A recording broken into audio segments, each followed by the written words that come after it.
শ্রুতির বন্ধু আত্রির সাথে হঠাৎ করে স্রোতের ওয়েলকাম ডিভোর্সের পার্টিতে এতটা সার্থকের ভাব ভালোবাসা দেখে এবার জ্বলে পুরো ছারখার হয়ে গেল স্রোত। হ্যাঁ বন্ধুরা, ভিডিওতে লাইক দিয়ে দেখতে থাকুন। যেই মুহূর্তে কিনা স্রোতের ইনভাইটেড গেস্টরা সকলে চলে আসে, ঠিক সেই মুহূর্তে স্রোত বলতে থাকে যে আরে তোদের মধ্যে আমি আত্রিকে তো কোথাও দেখতে পাচ্ছি না। ঠিক সেই মুহূর্তে স্রোতের অন্য ফ্রেন্ডসরা বলতে থাকে যে আত্রিকে দেখবি কী করে বলতো, আত্রিকে তো স্বয়ং সার্থক স্যার বাড়ি থেকে নিয়ে নিজেই এসেছে, তার জন্যই ও আগে ভাগে এখানে পৌঁছে গেছে নিশ্চয়ই। ঠিক সেই মুহূর্তে স্রোত বলতে থাকে যে আত্রিকে বাড়ি থেকে পিক করার জন্য সার্থক স্যার স্পেশালি সেখানে গিয়েছে। বাবা, সার্থক স্যার হঠাৎ করে এতটা দয়ালু কবে থেকে হয়ে গেলো, এতটা উদারতা কিসের, কিছুই তো বুঝতে পারছি না। অন্যদিকে যখন সার্থক চলে আসে আত্রিকে নিয়ে, ঠিক সেই মুহূর্তে সার্থক বলতে থাকে যে আত্রি এই পার্টির বলতে পারো যে স্পেশাল চিফ গেস্ট, তাই ওকে তো অবশ্যই স্পেশাল ট্রিটমেন্ট দিতেই হবে, তাই না স্রোত? ঠিক সেই মুহূর্তে স্রোত বলতে থাকে যে স্যার আত্রি তো আমার ফ্রেন্ড, কিন্তু ওর প্রতি আপনার এত উদারতা কিসের, কিন্তু সেটা বুঝতে পারলাম না। ঠিক সেই মুহূর্তে সার্থক বলতে থাকে যে তোমার ফ্রেন্ড হতে পারে, কিন্তু তার সত্ত্বেও ও কিন্তু আমার স্টুডেন্ট।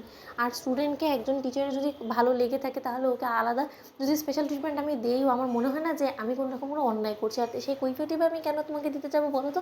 ঠিক সেই সময় স্রোতকে দেখিয়ে আত্রিকে বলতে থাকে সার্থক যে আত্রি তুমি বরঞ্চ আমার সঙ্গে এসো, তোমার সঙ্গে আমার কিছু কথা আছে। ঠিক সেই মুহূর্তে আত্রি বলতে থাকে যে স্যার এক্ষুনি বলতে হবে, আমি আগে একটু স্রোতের সাথে দেখা করে নিতাম। ঠিক সেই মুহূর্তেই সার্থক বলতে থাকে স্রোতের মতন মানুষের সাথে নতুন করে আর আলাপ আলোচনা করার কী বা আছে, ওকে তো রোজই দেখছো তাই না, ওর মতো এমন স্পেশাল কী আছে বলো তো? তার থেকে বরঞ্চ বেটার তুমি আমার সঙ্গে চলো, তোমার সঙ্গে আমার স্পেশাল কিছু গেস্টদের পরিচয় করানো হচ্ছে। ঠিক সেই মুহূর্তে স্রোত বলতে থাকে যে হ্যাঁ, সার্থক স্যারের কিছু ফ্রেন্ডসদেরকেও তো সার্থক স্যার ইনভাইট করেছে, যা আত্রি তুই বরঞ্চ তার সেই ফ্রেন্ডসদের সঙ্গে একটু দেখা করে বলা তো যায় না, ভবিষ্যতে গিয়ে হয়তো বা তোর এই বন্ধুদের কাছে পরিচয় হওয়াটা প্রয়োজন হয়ে পড়তে পারে। ঠিক সেই মুহূর্তে সার্থক বলতে থাকে যে যদি হয়েও যায় তাতে তোমার কী যায় আসে বলো তো স্রোত? ঠিক সেই মুহূর্তে সার্থক সকলের সামনে অ্যানাউন্সমেন্ট করে বলতে থাকে যে আমি আপনাদের কাছ থেকে কিছুটা সময় চেয়ে নিচ্ছি, আসলে আপনাদের সকলের সামনে একটা স্পেশাল গেস্টকে ইন্ট্রোডিউস করার ছিল। আমার একটা স্টুডেন্ট আছে, সে খুবই ভালো পড়াশোনা এবং তার থেকে বড় কথা সে খুব ভালো মনেরও একজন মানুষ, আর তার থেকে বেশি ও কিন্তু আমার খুবই স্নেহের এবং আদরের একটা স্টুডেন্ট বলা যেতে পারে। ঠিক সেই মুহূর্তে স্রোত বলতে থাকে যে ঘটা করে এই আত্রিকে এরকম করে সকলের সামনে ইন্ট্রোডিউস করানো কি, আমি তো সেটাই বুঝতে পারছি না। অন্যদিকে সার্থক বলতে থাকে যে আত্রি তোমাকে একটা কথা বলে দিচ্ছি, আমি কিন্তু শুধুমাত্র তোমার স্যার হয়ে থাকতে চাই না, ফিউচারে যাতে আমাদের সম্পর্কটা আরেকটু গ্রো করে সেই ব্যবস্থা কিন্তু আমি এবার পাকাপোক্তভাবে করবো।